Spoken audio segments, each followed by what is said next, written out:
स्वागत छ साथीहरु हाम्रो च्यानल रिपेयरमा। आज मैले हजुरहरुलाई देखाउने छु मोबाइलको चार्जर रिपेयर गरेर। हामीसँग रहेको छ मोबाइलको चार्जर। यो चार्जरबाट हाम्रो मोबाइल चार्ज भइरहेको छैन। यो कसरी रिपेयर गर्ने भन्ने बारेमा हजुरहरुलाई म सिकाउने छु। हजुरहरुले पनि मेरो भिडियो हेरेर पुरानो चार्जर बिग्रिएको चार्जर रिपेयर गर्न सक्नुहुन्छ घरमै बसेर। हाम्रो भिडियो मन परेमा लाइक कमेन्ट शेयर र हाम्रो युट्युब च्यानललाई सब्स्क्राइब गर्न चाहिँ नभुल्नु होला। यस्तै नयाँ भिडियोहरु म ल्याइरहने छु। ल त साथीहरु अब यो चार्जर रिपेयर गर्न सुरु गरौँ। साथीहरु यो हाम्रो रहेको छ, म हजुरहरुलाई देखाइदिन चाहन्छु। लाभाको चार्जर, लाभा सेटको चार्जर रहेको छ। एकपटक हामीले चेक गरेर हेरौँ।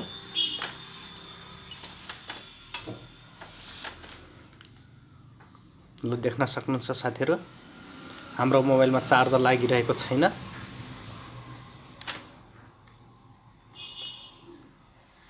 ल देख्न सक्नुहुन्छ हाम्रो मोबाइलमा चार्जर लागेको छैन।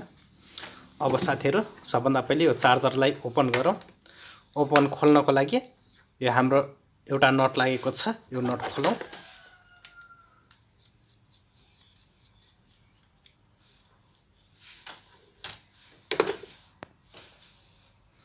अब यसलाई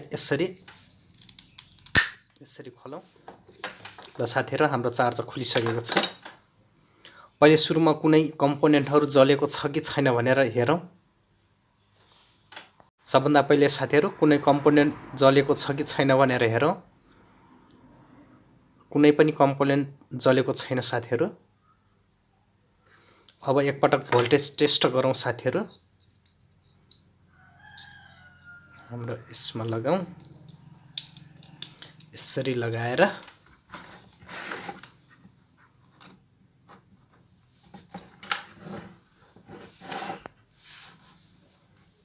ल साथीहरु हामीले पटक भोल्टेजहरु टेस्ट गरौँ। सबभन्दा सुरुमा हामीले एसी भोल्ट टेस्ट गरौँ। एसी 220 भोल्ट आएको छ कि छैन भनेर। हाम्रो यो पोइन्ट र यो पोइन्टमा देख्न सक्नुहुन्छ साथीहरु, हाम्रो 220 भोल्ट आइसकेको छ यसमा। अनि हाम्रो यो ब्रिज रेक्टिफायरमा चेक गरौँ 220 भोल्ट आएको छ कि छैन भनेर। ल देख्न सक्नुहुन्छ हाम्रो ब्रिज रेक्टिफायरमा पनि एसी 220 भोल्ट आएको छ। अब हाम्रो ब्रिज रेक्टिफायरको अर्को साइडमा क्यापेसिटर भएको साइडमा डीसी भोल्ट आउने गर्दछ। डीसी 1000 मा सेट गरौँ। अब डीसी चेक गरौँ आएको छ कि छैन भनेर। ल देख्न सक्नुहुन्छ साथीहरु हाम्रो डीसी 213 भोल्ट आएको छ।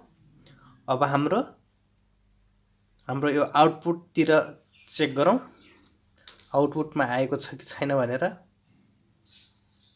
ल देख्न सक्नुहुन्छ साथीहरु हाम्रो आउटपुट पनि 5 भोल्ट आएको छ, तर हाम्रो चार्जर भइरहेको छैन भने हाम्रो यो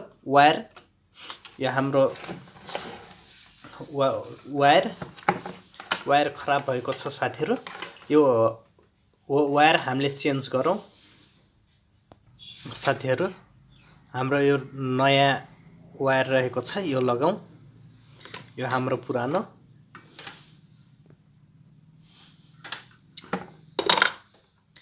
हाम्रो प्लसमा प्लस माइनसमा माइनस हेरेर लगाइदिउँ।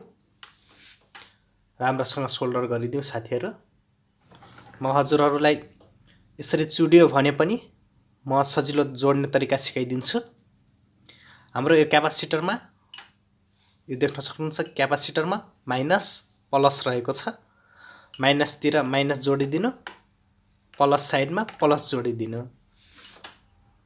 हाम्रो प्लसमा प्लस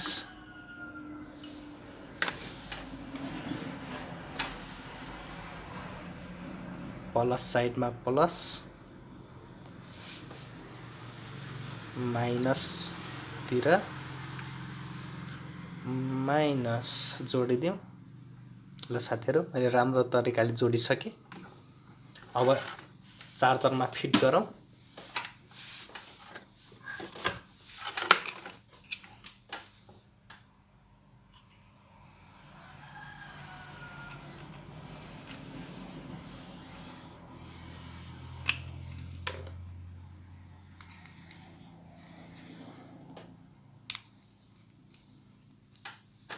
चार्जरमा फिट गरौँ।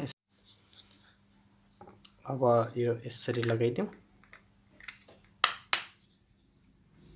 अब एकपटक टेस्ट गरौँ। ल साथीहरू, अब चेक गरौँ हाम्रो चार्ज सही ठिक भयो कि भएन भन्ने बारेमा। अब लगाउँ साथीहरू। यो मेरो मोबाइल रहेको छ।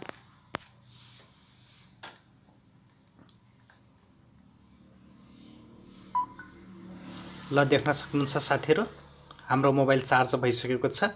हाम्रो चार्जर पनि रिपेयर भइसकेको छ। हजुरहरूको पनि चार्जर बिग्रिएमा आफै रिपेयर गर्न सक्नुहुन्छ। साथीहरू, यस्तै खालको नयाँ भिडियो चाहियो भनेमा हाम्रो युट्युब च्यानललाई सब्स्क्राइब गर्न चाहिँ नभुल्नुहोला। आजलाई यति नै। अर्को भिडियोमा फेरि भेटौँला। हस्त, धन्यवाद।